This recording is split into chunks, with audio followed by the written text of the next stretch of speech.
చంపడానికే పెద్దల సమక్షంలో పంచాయతీ పెట్టించాడా లేక పంచాయతీ పెట్టించాకనే చంపాలనే ఆలోచన వచ్చిందా? కూతురు తనకి ఇష్టం లేని పెళ్లి చేసుకుందనే కోపంతోనే అల్లుడిని చంపాలనుకున్నాడు. కత్తితో పొడిచి పొడిచి చంపాలనుకున్నాడు. అల్లుడు అనే కనికరం కూడా లేదా? కూతురు సంతోషం కన్నా పరువు ప్రతిష్టలే ముఖ్యమా?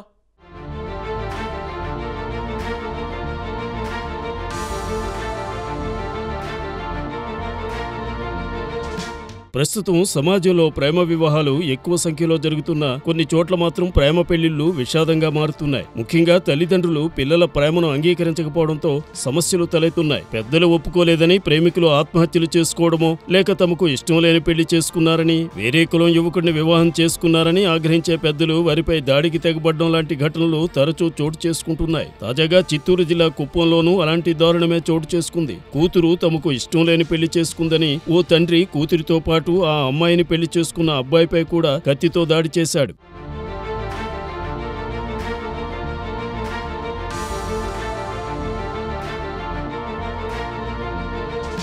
గుడిపల్లి మండలం అగరంకొత్తూరుకు చెందిన కౌసల్య చంద్రశేఖర్ వారం రోజుల క్రితం పెద్దలను ఎదిరించి ప్రేమ వివాహం చేసుకున్నారు. అయితే వారి పెళ్లి అయిపోయిన తర్వాత భవిష్యత్తులో గొడవలేం లేకుండా తమ వాళ్లతో మాట్లాడాల్సిందిగా ప్రేమ జంట గ్రామ పెద్దలను ఆశ్రయించారు. వారి ప్రేమ పెళ్లి వ్యవహారంపై పెద్దల సమక్షంలో పంచాయతీ నిర్వహించారు. ఈ మేరకు కౌసల్య చంద్రశేఖర్ తో పాటు కౌసల్య తండ్రి శివప్పను కూడా పంచాయతీకి పిలిపించారు. కుప్పంలోని R&B గెస్ట్ హౌస్ లో రాజీ చేసేందుకు ప్రయత్నించారు.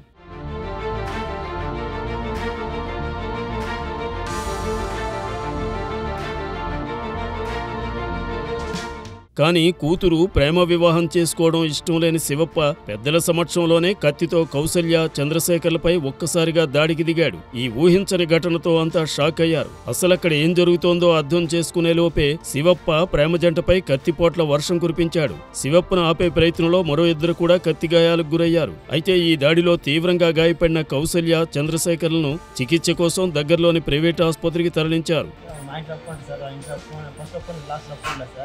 సరే అమ్మాయి ఉంటేనే వాళ్ళ మామకి చెప్పి ఎక్కువ ప్లాన్ చేయాలి సార్. అమ్మాయి సరే మనం పెళ్లి చేసుకునేస్తాము తర్వాత పెళ్లి వస్తామని చెప్పింది సార్. సరే అని చెప్పి వెంటనే మనం పెళ్లి చేసుకున్నాం సార్. తర్వాత నాకు సరే మాట్లాడదామని సరే రమ్మని చెప్పారు సార్. వెయిటింగ్ అలా ఉంది సార్. ఇస్తాను సార్ ఉన్నాం సార్. సరే ఫస్ట్ వచ్చాను సార్ వాళ్ళ నాయన వాళ్ళ అమ్మ వచ్చి అభిని రమ్మన్నాడు సార్. రమ్మంటే అభిని వచ్చాడు నాకు సంబంధం లేదు, నాకు అవసరం లేదు, నాకు నా మూడే కావాలని చెప్పింది సార్. ఆయన మళ్ళీ ఒక 5 సార్లు అడిగాడు సార్. అమ్మాయి వచ్చానని చెప్పింది సార్. అమ్మాయి నాకు అవసరం లేదు అని చెప్పింది సార్. తర్వాత అమ్మాయిని కొంచెం కత్తి తీసినాడు సార్. సరే నేను కొట్టుకున్నాను సార్. కొట్టుకున్నాను 4 ఇక్కడ బ్యాక్ సైడ్ తల్ల 3 సార్లు కొట్టాడు సార్.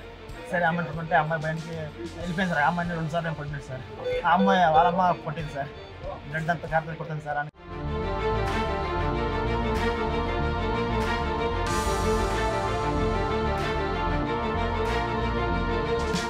ఘటన గురించి సమాచారం అందుకున్న పోలీసులు ఘటనా స్థలానికి చేరుకున్నారు. ఈ ఘటనపై కేసు నమోదు చేసుకుని దర్యాప్తు చేపట్టారు.